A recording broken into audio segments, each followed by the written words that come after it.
Tiwari classes में आपका स्वागत है।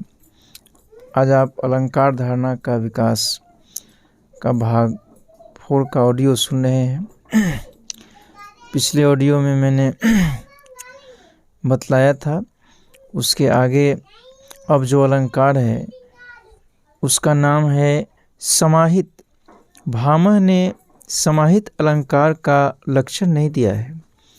उसके उदाहरण के आधार पर भामह की तद्विषयक धारणा यह जान पड़ती है कि जहाँ किसी कार्य का आरंभ करने पर उसकी सिद्धि के लिए अनायास कुछ साधन प्राप्त हो जाएं, वहाँ समाहित नामक अलंकार होता है।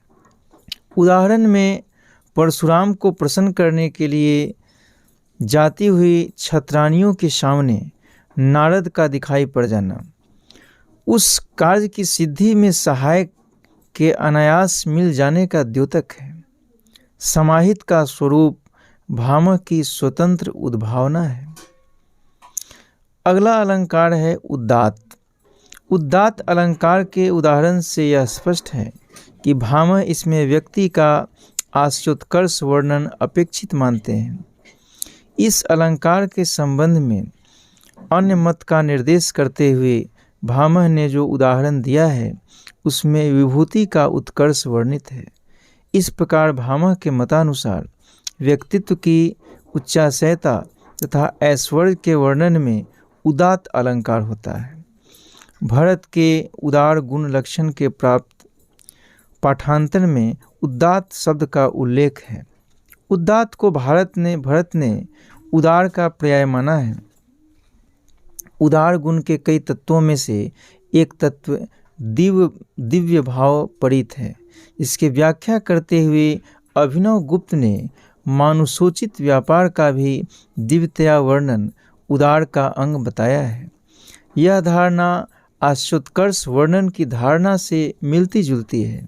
इसके अतिरिक्त गुण कीर्तन लक्षण तथा अतिशय लक्षण में आश्चर्योत्कर्ष वर्णन पर बल दिया गया है।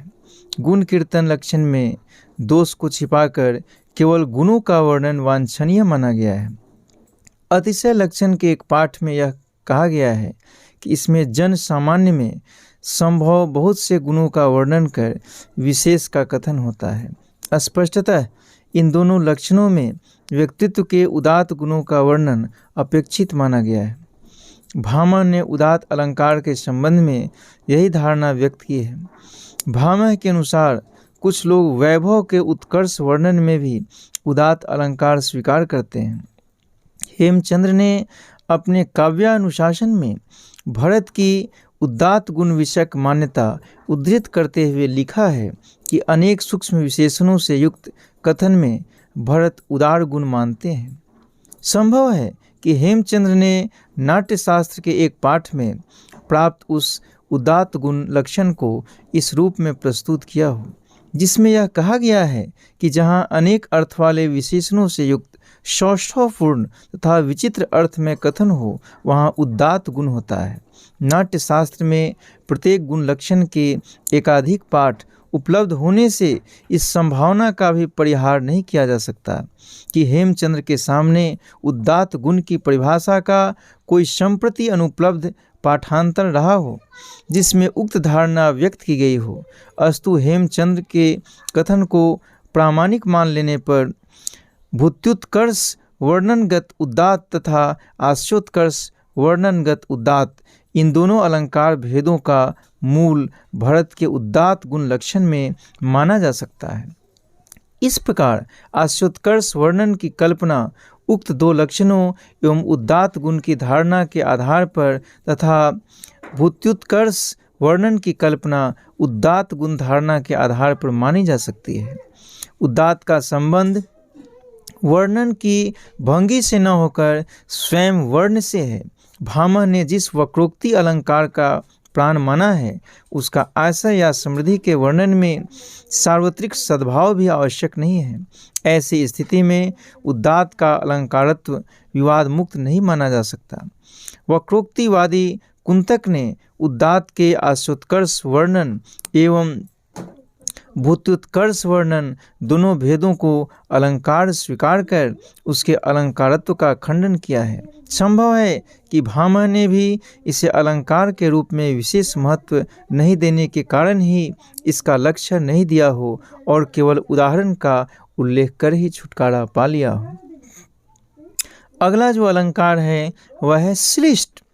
भामह का श्लिष्ट अलंकार भरत के रूपक अलंकार से मिलता जुलता है। उन्होंने गुण, क्रिया एवं संज्ञा से उपमान के साथ उपमेय के अभेद साधन में श्लिष्ट अलंकार माना है। इस अंश में श्लिष्ट रूपक से अभिन्न है। भामह ने स्वयं इन दोनों का अंशतः अभेद स्वीकार करते हुए रूपक से श्लिष्ट का पार्थक्य प्रतिपादन करने के लिए इसमें उपमान तथा उपमेय का युगपत प्रतिपादन आवश्यक माना है।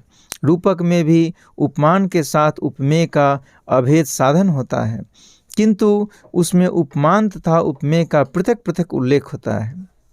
भरत ने अपने अक्षर सहित लक्षण में श्लिष्ट एवं संक्षिप्त वर्णों का प्रयोग कान्य माना है। उन्होंने श्लेष नामक गुण का भी उल्लेख किया है, जिसमें अभिष्ट अर्थ से परस्पर संबद्ध पदों की श्लिष्टता रहा करती है। भरत की श्लिष्टता संबंधी धारणा भामह की श्लिष्ट धारणा से भिन्न है। उन्होंने श्लिष्टता में पदों का सुग्रथित विन्यास वांछनीय माना है। भामह श्लिष्ट में प्रस्तुत एवं अप्रस्तुत का युगपत उल्लेख अपेक्षित मानते हैं। यह भामह की स्वतंत्र कल्पना है। अगला जो अलंकार है वह है अपहनुति। अपहनुति अलंकार में उपमेय का अपह्रव तथा उपमान का अभिधान होता है। इस अलंकार के मूल में उपमा है। प्रस्तुत का निषेध तथा अप्रस्तुत का कथन होने से इसे किंची तंतर्गतोपमा कहा गया है। अभिनव गुप्त ने निर्देश किया है कि भरत की उपमा के साथ उनके मिथ्याध्यवसाय नामक लक्षण के योग से अपहनुति अलंकार का स्वरूप निष्पन्न हुआ है। मिथ्याध्यवसाय लक्षण के एक पाठ में यह कहा गया है कि इसमें अर्थ का अन्यथात्व प्रतिपादन होता है। किसी वस्तु के स्वरूप का निषेध कर उसका अन्यथा भाव प्रतिपादित करना मिथ्याध्यवसाय है। यह अन्यथा भाव सादृश्य के कारण होता है। अपहनुति अलंकार में वर्ण वस्तु के स्वरूप का अप्ह्रव तथा अवर्ण यानी उपमान के रूप में उसका अन्यथात्व प्रतिपादन होता है। स्पष्ट है कि उपमा तथा मिथ्याध्यवसाय के योग से अपहनुति का रूप निर्माण हुआ है। अगला अलंकार है विशेषोक्ति।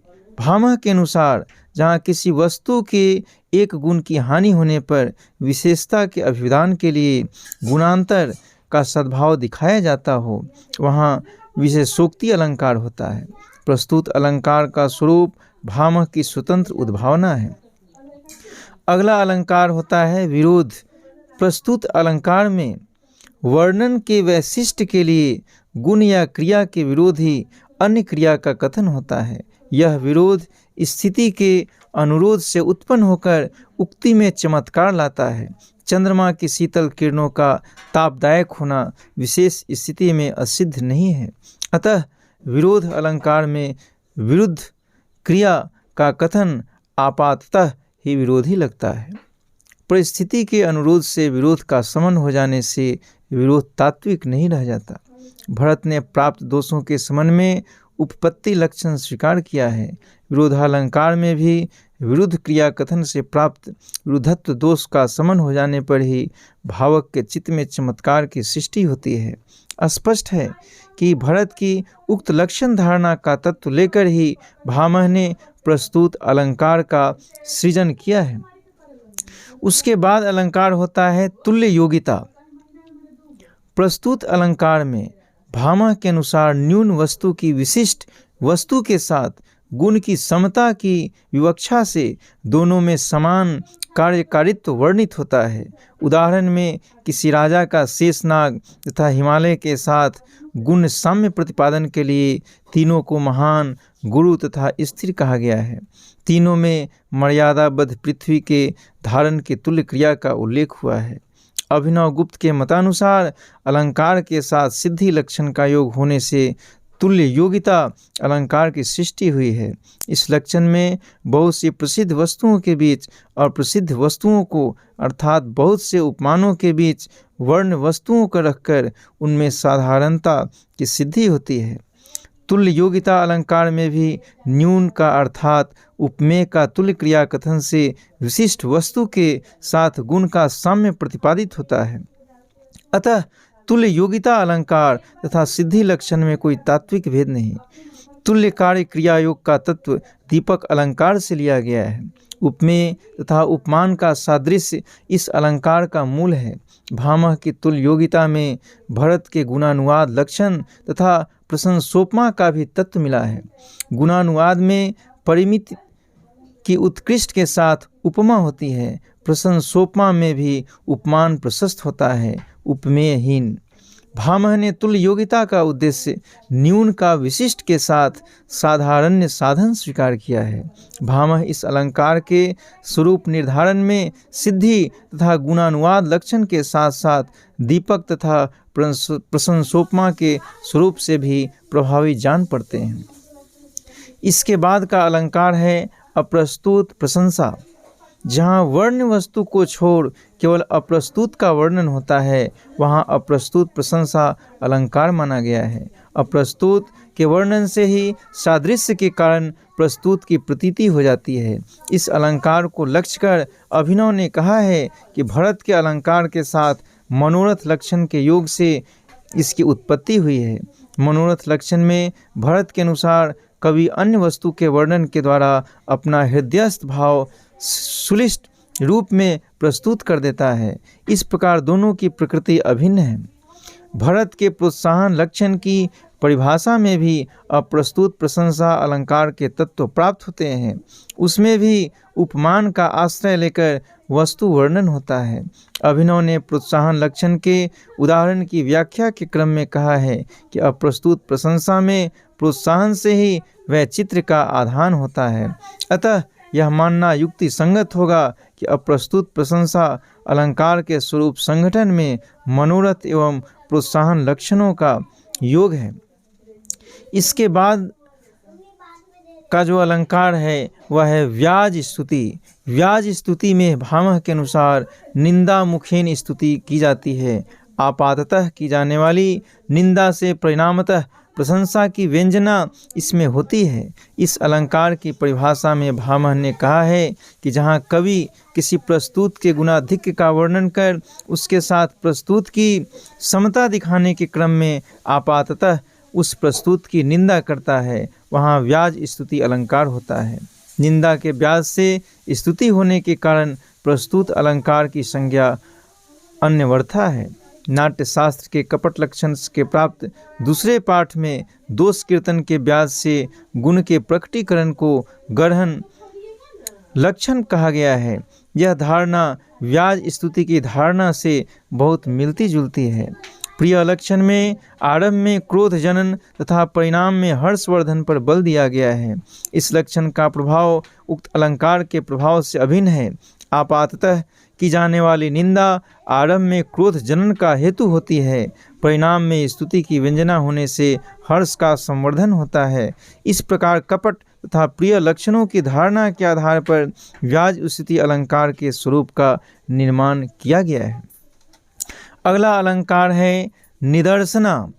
भामह की मान्यता है कि जहाँ यथा, इव, वत आदि उपमावाचक शब्दों के अभाव में भी क्रिया के द्वारा ही उस विशिष्ट अर्थ का बोध हो जाता है, वहाँ निदर्शना अलंकार होता है। सादृश्य इस अलंकार का मूल है। इसमें सादृश्य व्यंग्य होता है, वाच्य नहीं। इस अलंकार का नाम भरत के दृष्टांत लक्षण में प्रयुक्त निदर्शन शब्द के आधार पर कल्पित इस अलंकार की स्वरूप कल्पना में उदाहरण लक्षण से भी तत्व लिया गया है, जिसमें समान अर्थ वाले वाक्य से अभिष्ट अर्थ की सिद्धि कराई जाती है।